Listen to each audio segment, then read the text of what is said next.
We're here to share with you inspiring stories that bring to life all the little and big ways that people bring more love, joy, laughter, and humanness to everyday life.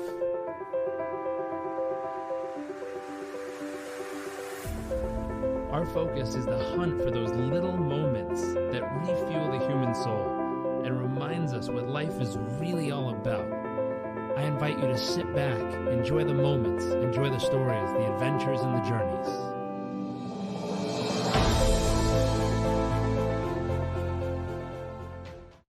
Hey everyone, welcome to another episode of What the World Needs More of. My name is Jarek Robbins. I am your host for today. We have a very special guest. His name is Garrain. He's joining us all the way from, I forgot to ask, where are you right now? You're traveling, you said. Yeah, I'm traveling. I'm out of Austin right now. I'm in Malibu, California. Cool. Two awesome places. Thank Yeah. you for joining us. The very first question of the show, I kind of do it backwards. Most people ask the popping question at the end, but I always start with it. And the question of the show is, what do you believe the world needs more of? People who actually care. Mm, Actually, there's the surface version of care, and then there's actually care. I think the world is missing a pulse right now in 2023. And I think that the more that we start caring about ourselves, it will give us a tool to actually care about other people. mm, I like that. How do you get people to care? Just it's an interesting thing. Um, I have my own thoughts on it, but I'm curious. How do you believe you get people to care? I'm with you. I think people need to care more. I will tell you this: people don't do what you say; they do what they see. And I I don't talk much, but who I am as an example in the world Mm, tends to inspire people because they see certain results and they see certain changes, and then they start asking, well, how do you do this? Why when everybody else is stressed out, you have a genuine smile on your face, and it mm, seems like you're aging backwards at age 44. And I start telling them, it's like, I've learned how to love myself from the inside out, from the little kid up to the adult, mm, because I feel that adults are deteriorated children. mm, And I've developed a life practice that allows me to kind of like navigate through life, kind of like a surfboarder navigates through water. mm, And I don't think there's any other better way to get people to care more than for you to be the example without trying to show off, but simply be the example, allow people to see what is possible through you. mm. And to change the world, you change yourself, the world inside of yourself, and then you show people how you did that, and they will listen to someone who has the life based off of what they're talking about. Huh. I love that. I love that. So be the example, change the inner world and allow the external world to reflect what you've done on the inside. Absolutely. I love that. Second question, what is your wow factor? What makes you uniquely you, and what are some of the moments that help shape it? Um, my wow factor is my ability. There's two of them. My ability to not have any energy leaks. Mm, Um, I forgave the two men who murdered my father more than 1,000 times. I've let go of resentment. mm, People, someone who touched me when I was a little kid, and I've learned how to not allow negativity to weigh me down, because I see the effects of what it does to my inner world, which affects my exterior world. mm, One time I wrote a list of 250 names from when I was a little kid up until now, with the intention of apologizing to everyone that I mm, either did something negative to, in physically or in thought or Mm, anybody who ever did anything negative to me, just apologizing for my part. So what I noticed was the more I did that, the more there was like this universal order.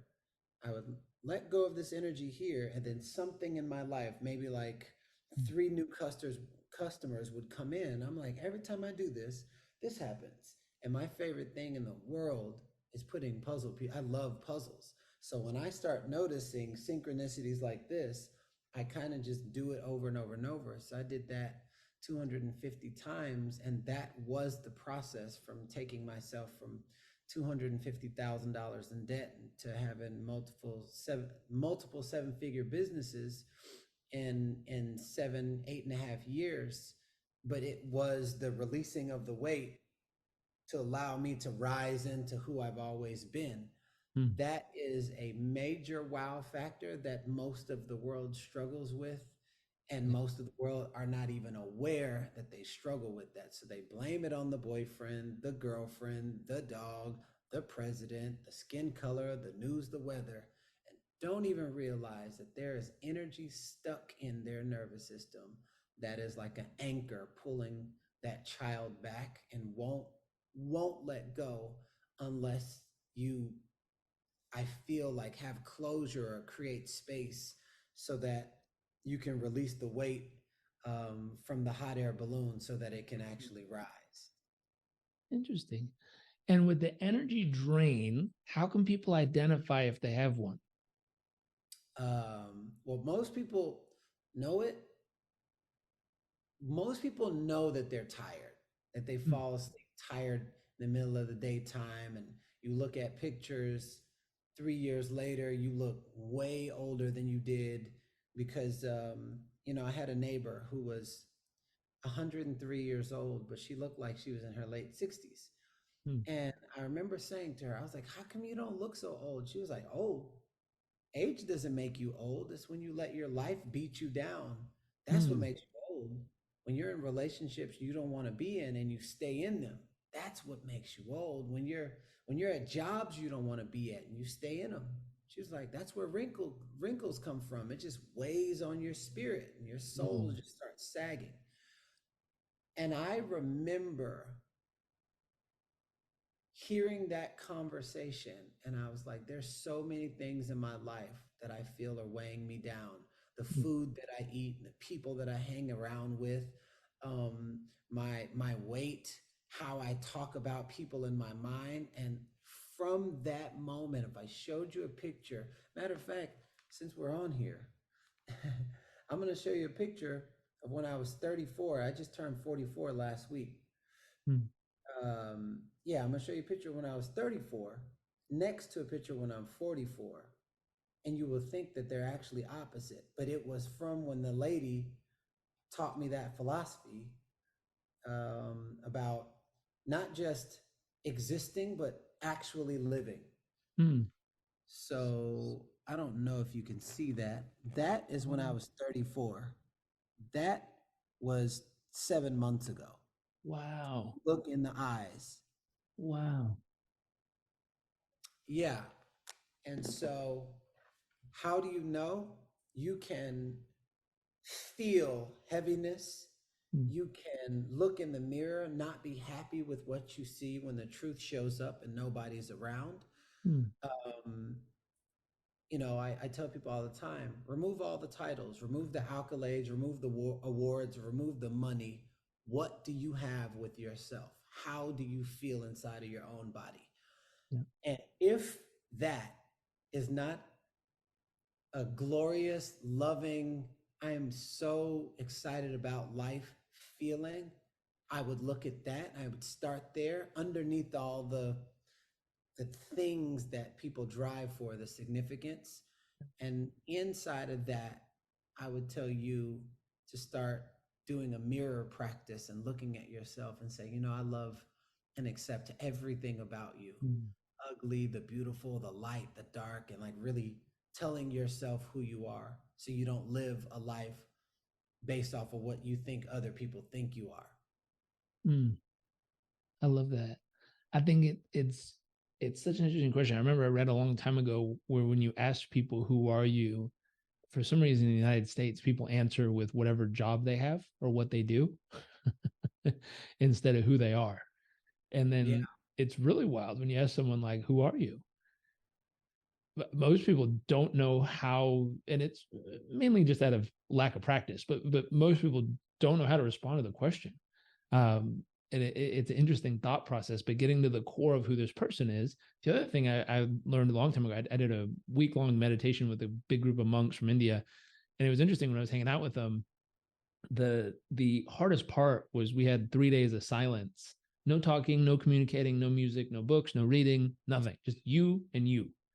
And what I've heard repetitively from people who've done extended practices, 7 days, 21 days, a month of silence type thing, um, they said it was one of the scariest things they've ever done, one of the hardest things they've ever done, and the most fulfilling and most freeing thing they've ever done in their entire life, which comes back to what you're talking about with the mirror practice of you with you. Like you being with you is interesting because there's, for like you're saying, for so many people, there's so much work to be done there. And to get comfortable being with that part of yourself and then learning how to recognize it, acknowledge it, love it, appreciate it, connect with it, see it, hear it, feel it, and just all those nooks and crannies of who we are as humans. I just one other thought that popped up when we were talking about this is one of the most beautiful things I've heard someone say is when you meet another human who's able to see the things and learn to love the parts of yourself you don't even like. And it's like, whoa, now you're standing next to someone who sees the things you try to hide from yourself and so many others, but chooses to lean in and love on those things. And it's like, wow, what a freeing experience when you cross paths with moments or people like that. You said there were two things. What was the second? So the second thing is my ability to love no matter what. Mm, I just have developed a skill to love in the arenas. It's more, it's speaking into what you just said. It's like when somebody can like love those parts of you that you can't even, or you can't even see in yourself. I've developed the skill of being able to love no matter what, because I used to be such a hater and I would talk mm, about people in my mind and to their face, and I saw what happened to my life. The outside is the physical manifestation of what's going on inside. yeah, And I remember there was a young lady named Tess that I went to school with. And I remember something, we were on the bus, 7 years old. She had a hoodie on. You know, back then it was just like boys used to hit girls, girls would hit boys. And it wasn't like that. It wasn't like what it is now. It was like little kids doing what little kids do. yeah, She had a hoodie on, and you know, she was like really annoying to me at the time, and I pulled the hoodie over her head, and I had this yellow backpack, and I remember hitting her over the head with a backpack. Now I'm 44 years old. When I contacted her, it was maybe 5 years ago. I think it was 39, and surely she didn't remember that. And so I was like, hey, Tess, you know, kids do the stupidest things. I just want to say, you know, I'm sorry for hitting you in the head with the backpack when we were 7. You probably don't even remember this, but I just want to apologize. She read it, didn't respond. So I went on my public feed, and I wrote down this public apology. I was like, oh, kids do the stupidest things. 5 seconds later, she said, can you please remove that? I'm in tears right now. mm, And then she said, one, why did you do that? Two, what about me made you do that? Three, the same thing is happening to my children, and I don't know what to tell them. mm, It was in that moment I realized that people remember how you made them feel. And so that's when I start doing the forgiveness practice and the letting go of resentment practice. And I started loving no matter what. And the last thing I want to close with, that there was a guy in my business. We were two athletes. We were both earning probably somewhere around $15,000 a month passive income. This was back in 2013. Uh, no, 2015. And I don't have my math right. You can still be successful and not have your math right, just so you know. But it was around that time. And I just remember saying, I don't like him, he doesn't like me, but you know what? I'm not gonna let him, the reason he doesn't like me, to change who I am as a person. I'm a loving person, so I'm just gonna choose to love him no matter what. And I went out of my way to just be like, man, I really respect what you do in the world and how you impact people's lives. Maybe one day we can grab a bite to eat and things like that. And in my mind, it's like whatever his response is, that's on him. But me, I'm just a loving person.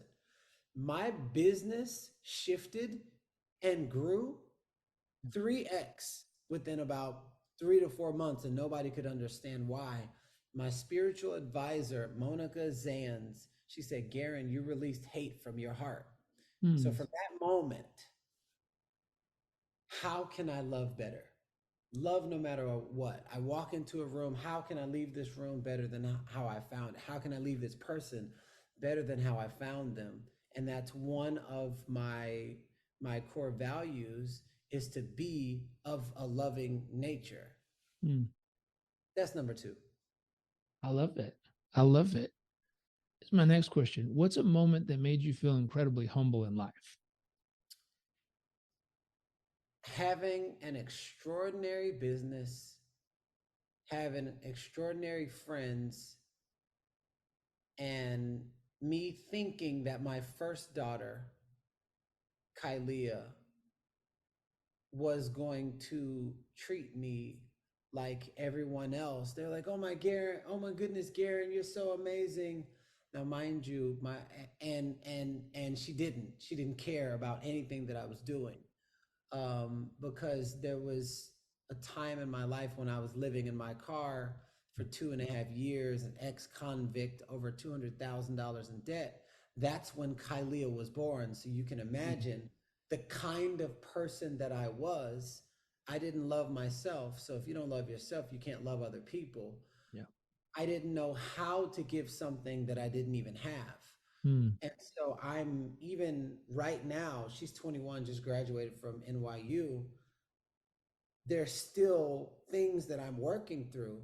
And that always keeps me humble, because as much as you think that you're doing well or you think that you got it, it's one of those things where there's always something to work on. And that one right there has been something that has grown me so much as a man, as a yeah. human, as a father, as a leader, a father for my daughter, who's uh, not even two, my new daughter, Soul, who's not even 2 years old. I've grown so much as a father because I saw how much I was a little boy trying to be a man Yeah. just through lack of awareness when I was 21 years old. Yeah. Yeah. It's powerful. It's powerful. And it's something you're describing is most of, at least most of the US doesn't have any transition rituals. We don't have anything that happens that teaches us the difference, like you said, between being a boy trying to be a man and actually being a man. They don't exist. We don't, there's nothing I'm aware of that exists here besides someone giving you a drink and saying, "Here, you made it." Like, Or and grow and that, hair, be a man, grow hair on your chest, or do yeah. a certain thing. And this is what I heard. And then add that my father was murdered when I was 12, so I had no male figure in my life.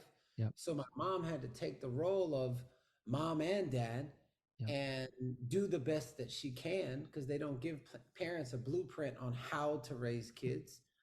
And so I went in and out of jail, went to prison, was living in my car, just trying to figure out life. But it wasn't until I moved to Austin, Texas, and I was around other healthy men, that I had a different version of a man that I was exposed to when I was a little kid, that were speaking different, thinking different, fathering different. And so I leaned in to the group that I ran away from my entire life, which is Mm, healthy relationships with men.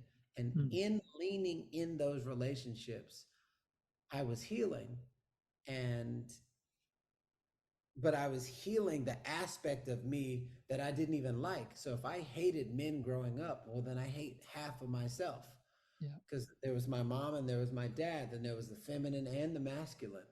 And the part of me that was masculine was the unhealthy masculine, the one who went to prison, breaking into cars, chasing women all the time with no kind of dignity, self-respect, and honor. All of those characteristics I have now, but I had to learn later on in life. So if you take somebody with a mindset like mine, and I'm just getting exposed to it, and it's very difficult. I can't imagine people who do not have access to those communities right now, are not even open to those communities, how they're living inside of their own body. Yeah.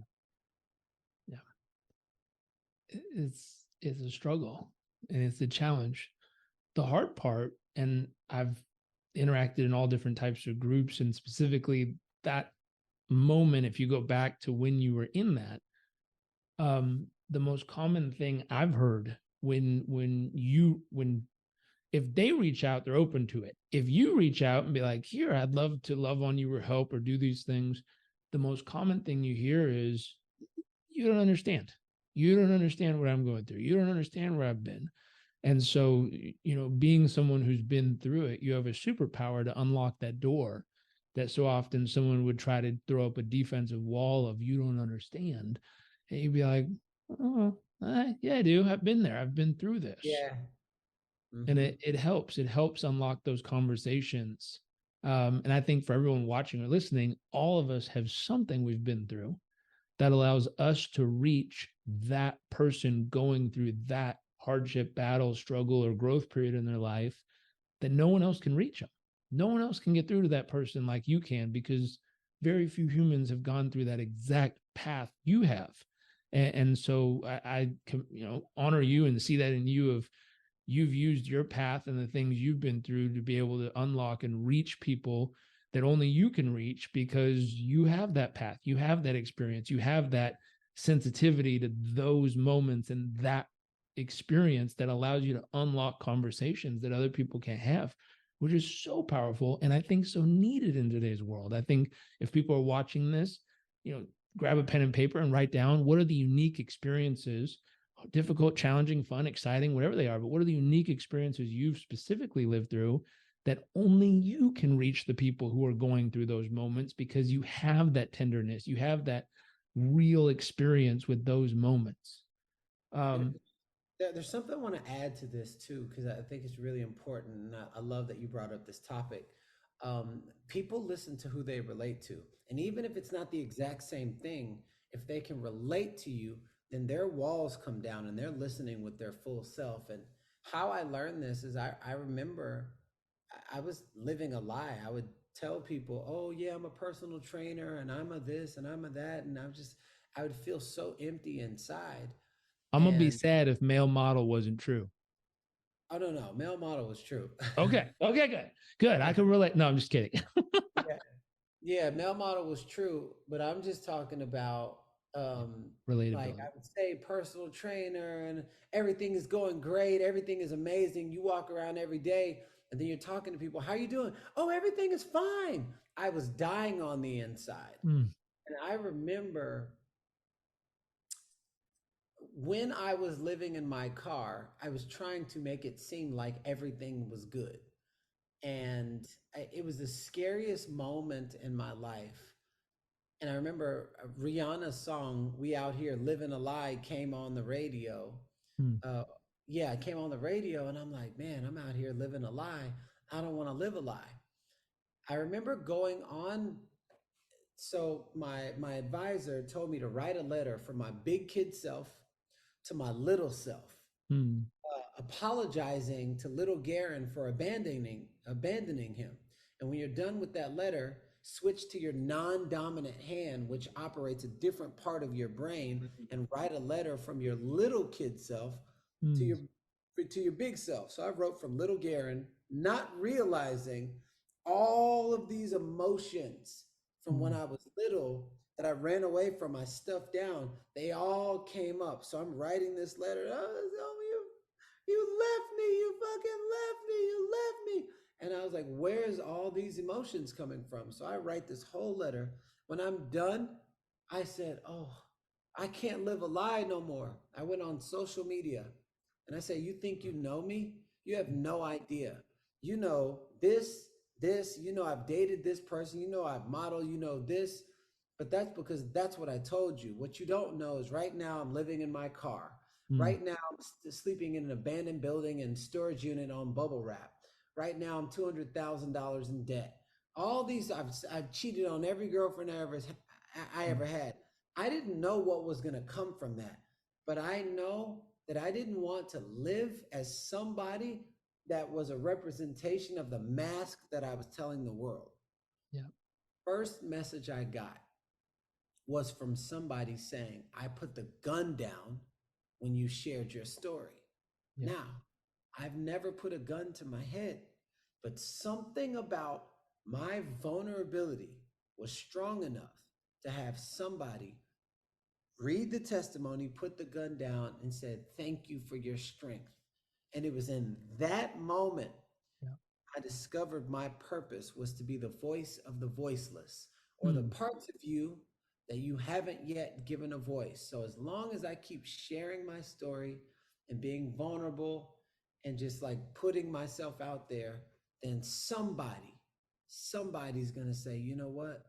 If he can, so can I be myself. And I've been doing that for over 10 years, and it's taken me all over the world and opened up so many doors. And I think that the more that you are your authentic self, yeah. your life will be way different than the one that's a shell of who you really are. It's true. It's so true. So true. Um, it's funny. It's funny for people, and it's interesting for people where in their life, and this might be a reflection moment for those watching, where in your life do you have a shell up? Where in your life are you projecting who you think you need to be instead of just being the person you really are? Where in your life are you thinking you have to be different than who you are? I think a really cool set of questions that someone could capture, which, and there's a therapy piece or psychology piece around this one, which was who did you want love from the most when you were a kid? And whoever it was, mom, dad, uncle, aunt, brother, sister, cousin, whatever, just someone you craved, you wanted it from. It's usually not the person you got it from. It's the person you craved it from. Second, who did you think you had to be in order to receive that person's love? What kind of person? How did you think you had to show up? How do you think you had to dress or present yourself or just behave? Who did you think you could never be? Because if you're that kind of person, they would take away their love, disown you, not talk to you, be mad at you, be frustrated with you. And then, if you look at those questions, who did you want love from? Who did you think you had to be? Who did you think you could never be? And then who are you today? And for most people, they're going to find that the reflection of who they are today is nothing more than who they thought they always needed to be to get this person's love. And it's wild. And that opens up a moment, a little window where there can be some work done there of, is that who you really are? Mm. My stepmom tells a story where she always wanted her mom's love. And, her mom ate a veggie burger a very specific way. And it was like always with mustard and pickles. And so her whole life, she always, when she ordered a veggie burger, it was mustard and pickles. And she met my dad and they were dating for this period of time. And she always ordered mustard and pickles. And one day they went through these questions, and as simple as silly and crazy as it sounds, she was like, I don't think I've been eating my veggie burger this whole time. He goes, what are you talking about? And he goes, wow, I just realized like I order my mom's veggie burger. Like that's her burger. That's how she likes it. And he's like, Yeah. well, what do you like? She's like, I don't know. And as crazy as it sounds, she's like, I'm going to order one with everything and find out. She ordered one with everything. She took a bite. She was like, blah, spit that shit everywhere and was like, that ain't it either. But it's that moment of I'm willing to figure it out. Yeah. I had this battle a ton of times. I got hired. I've been hired to speak a bunch in my life, and there's kind of a uniform most places kind of expect you to show up in, at least in the past. And it's a suit. You're supposed to put a suit on. And I own a bunch of suits because I did that as part of my career path. And I remember so many times I'd be 15 minutes before I'm supposed to be downstairs looking at my shorts and tennis shoes I have on and the suit and being like, I'm so not a suit guy. Like, I just don't want to do it. And as ridiculous as it sounds, I've done it a handful of times where I'm like, not today, I'm gonna be myself. And I've just walked downstairs in the middle of a big ass conference in a pair of shorts and tennis shoes and got up there. And what's fun is 90% of the time, no one cared. 10% people were pissed, but 90% of the time, no one cared. They had a lot of fun with me. And it was interesting. And it's that piece of learning where to plug you in and just being you. My friend Eric Thomas, he had the same issue, dude. Him and I talked about it. He teased me. He's like, bro, I can't stand this shit. Like we were back and forth. And he's like, man, I just figured out if you require a suit, you ain't my people. That ain't my conference. And he's just like, I turned down so many places because this is who I am and this is how I'm showing up. And that is me. If you want me, bring me. If you don't, that's okay. Get someone else. And it's that raw, that real of finding where is you being you. How does it ripple into the world, and where is it reflected back in the brightest way? My next question: what what is a moment that made that kind of an awe-inspiring moment, something that dropped your jaw to the ground, that just left you in a state of awe? It actually just happened. Oh, this is so good. You're gonna love this story. Do you remember? You remember the singer? His name is Joe. He sings that song. I wanna know what Yeah. turns you on. Okay, so Is he's a that good, huh? it's not Joe. Casey and JoJo and then it's His name is Joe Thomas. yeah. Is that the right? Is that the It's or not different? Casey and JoJo. It's No. Joe. Yeah. Joe. Okay. I'll have to look him up. I know Joe's that song. Joe's a good friend of mine, and we just like reconnected our friendship after a long time of not connecting. And I was coming into LA last week. This is the best story. Like anybody that's listening to this, celebrity, non-celebrity, you can imagine yourself in this situation. So I come from the entertainment industry, and I have a all-time favorite singer. And so Joe didn't know that I was coming in town last week for my birthday. And then I said, and I was like, oh, my wife, she's like an oracle who doesn't even know that she's one. But because she's always has this vision and great things happen. She's like, I think we should go on July 2nd. And I was like, all right, cool. We get there. She was like, I think you should call Joe. Call Joe. And I'm like, hey, come to my birthday party. It's tomorrow. We rented out an Airbnb. And he was like, all right, cool. If you're not doing anything tonight, I'm going to a little intimate gathering in Palmdale. And I'm like, Palmdale? But that shit's like an hour and 15 minutes away. But I was just like, all right, yeah, we'll come Side through. note, in LA, that was 4 miles. Keep going. Right. I'm just kidding. and and we're driving. We get there, and he forgets to give us the gate code. So I'm like, No. don't tell me we just drove here for this. Ugh, oh my God. Okay, what was her name? Okay, Aisha. I remember him saying the name Aisha. Look on the gate box, the call box. I'm like, there's like 6 names on there. Aisha. I'm like, hey, I'm a friend of Joe. He just invited me and my wife. They let us in, connect with Joe. Then Joe goes, hey, did you get a chance to meet Stevie? I'm like, Stevie who? He's like, Stevie Wonder. You just walk right by him. This is his house. And I'm like, this is my all-time favorite singer. Now, Mm, I've been around celebrities for the last 25 years. When it's a childhood favorite, it's a different energy. it is. And so we went in there. What I didn't plan on was for the next 4 hours, me dropping in with Stevie Wonder, my all Mm. time favorite. That's the Michael Jordan of music for me, my all time favorite singer.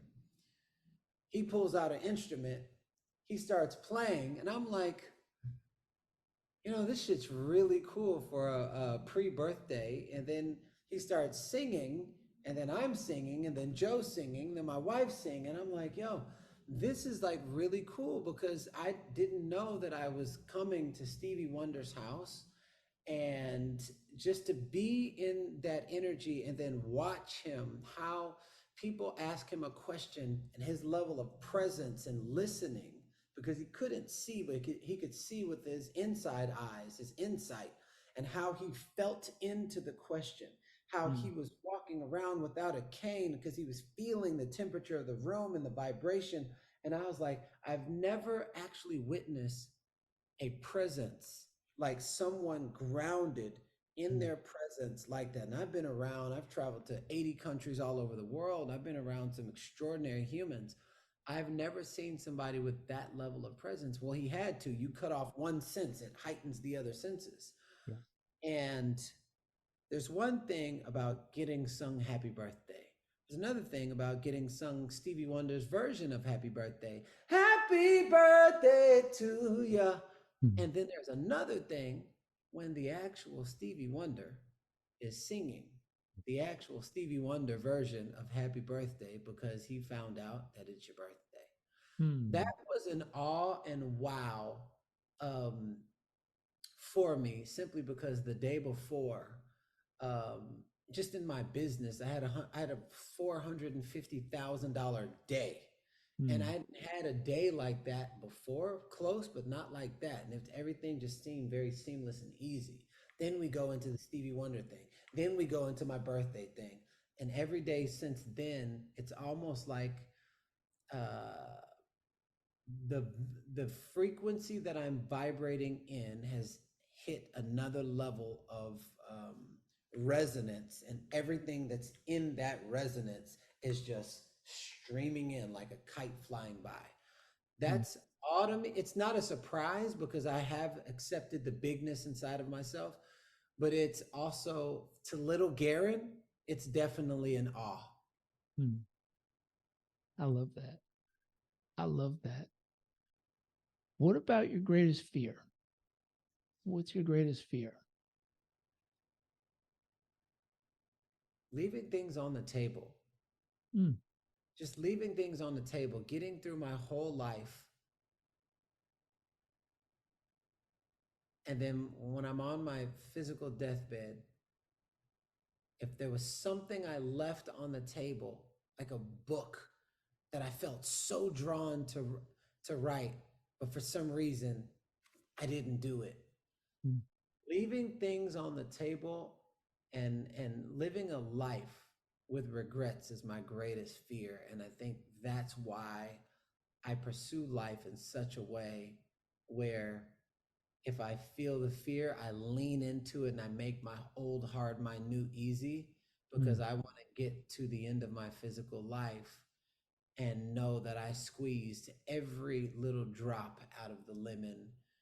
And so, yeah, that would be my greatest fear, is just leaving things on the table that I can actually pursue, that my heart feels called to bring forth to the world.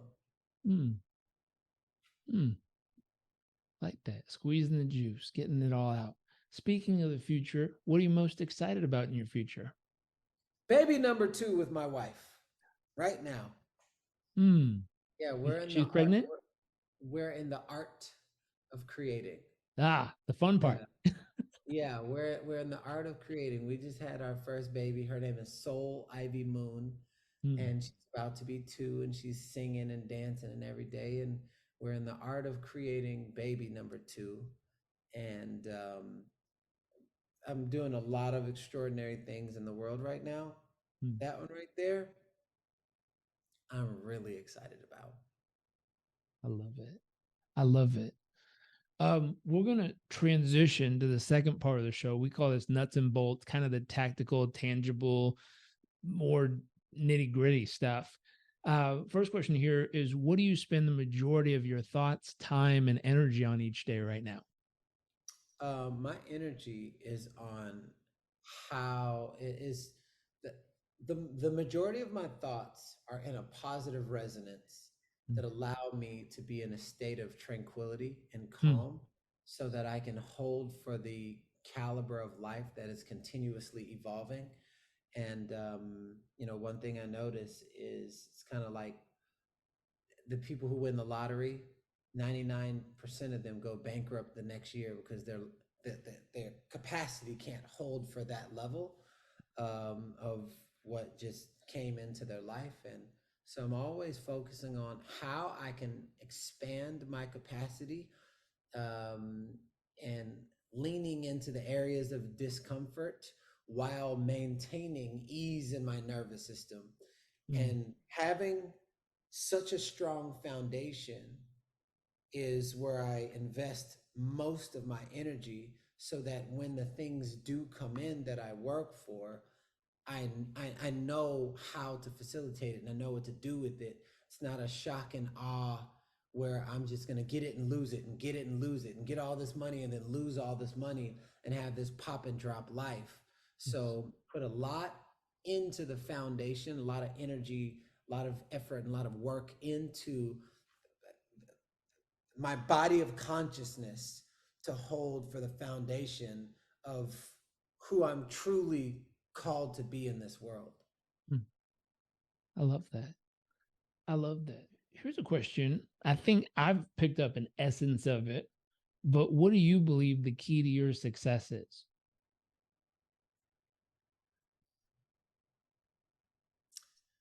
Uh,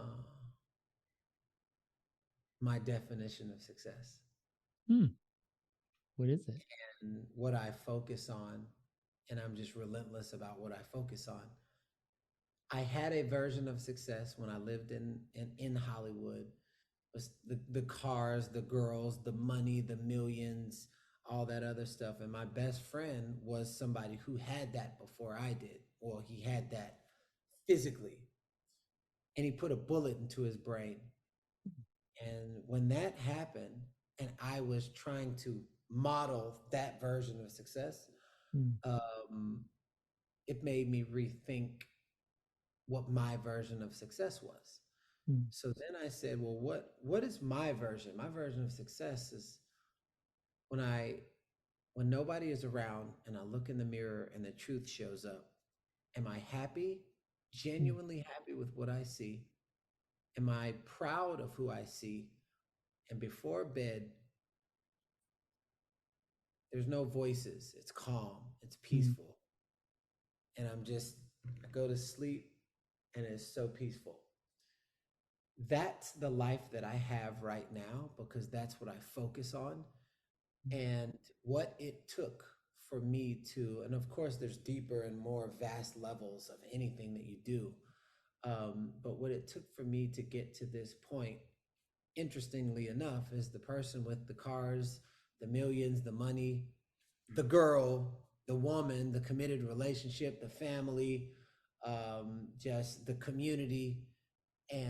But it doesn't cause me stress because I'm not focusing on doing.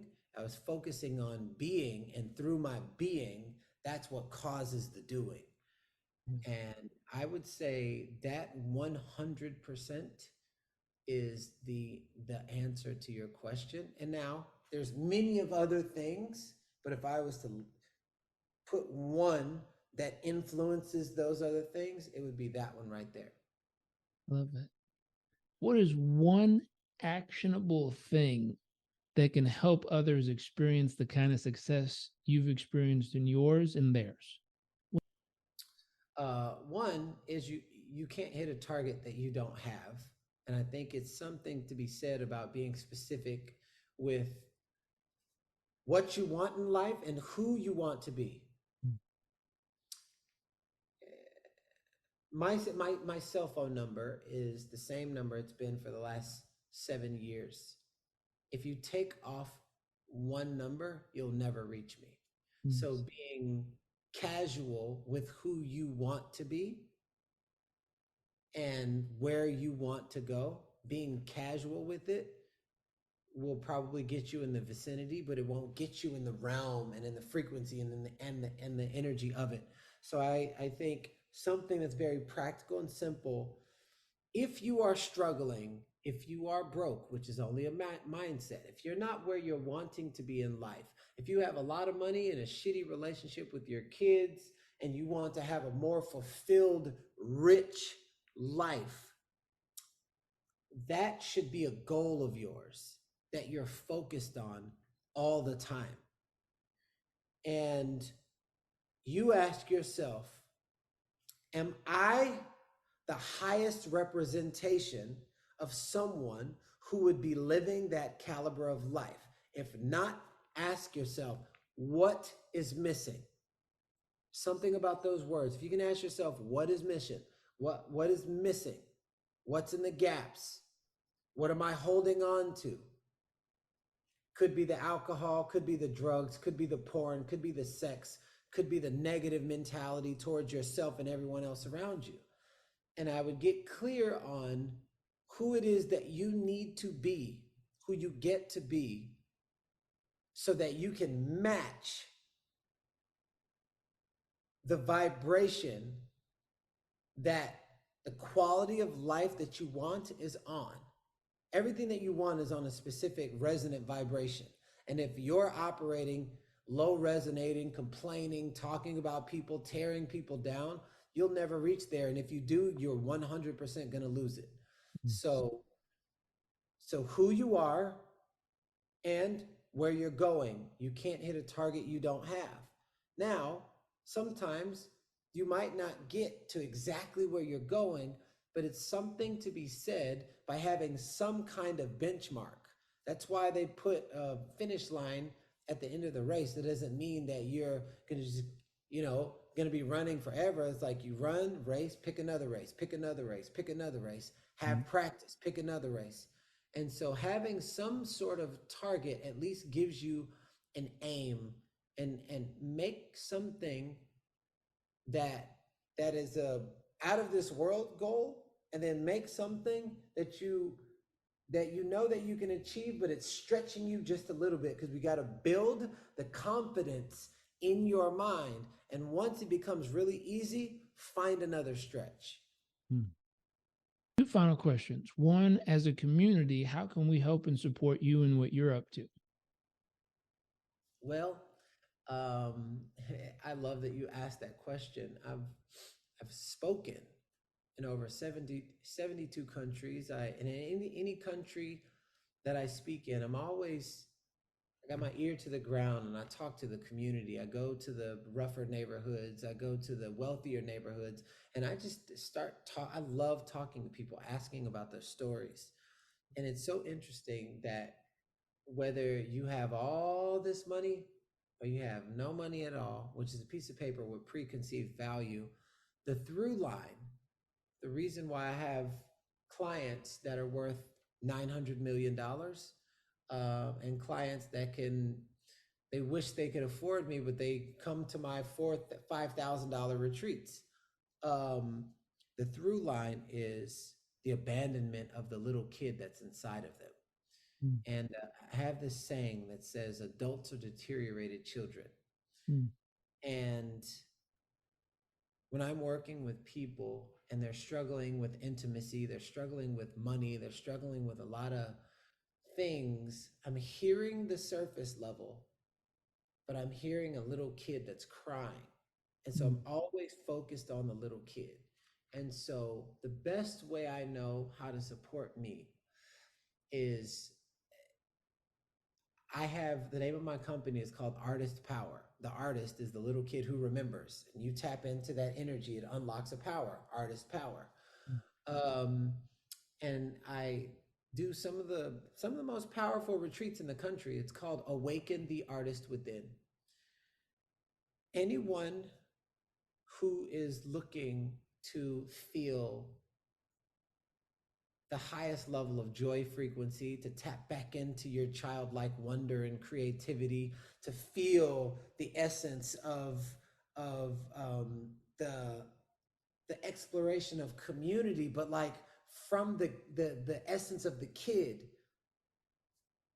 If anybody is interested in that, I have a retreat that is October 5th through the 9th in Aspen, Colorado, and that's called Awaken the Artist Within. If the part of you that is looking for fun and adventure and for your gifts to come online, and You're doing what your dad always wanted you to do, or your mom always wanted you to do, but deep down inside there was what you always wanted you to do, but you didn't know, you don't know how to get there or how to bring that to the surface and integrate it with your adult. Everything that I do comes from that place.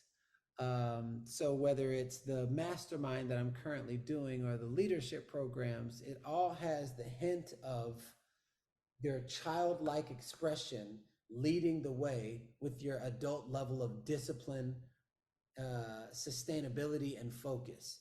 So um, I would say you could support me by sending people to Awaken the Artist Within or the Artist Power Mastermind so that they can feel what it feels like to leave an embodied person leading with your childlike joy and tapping into the truest essence of who you are.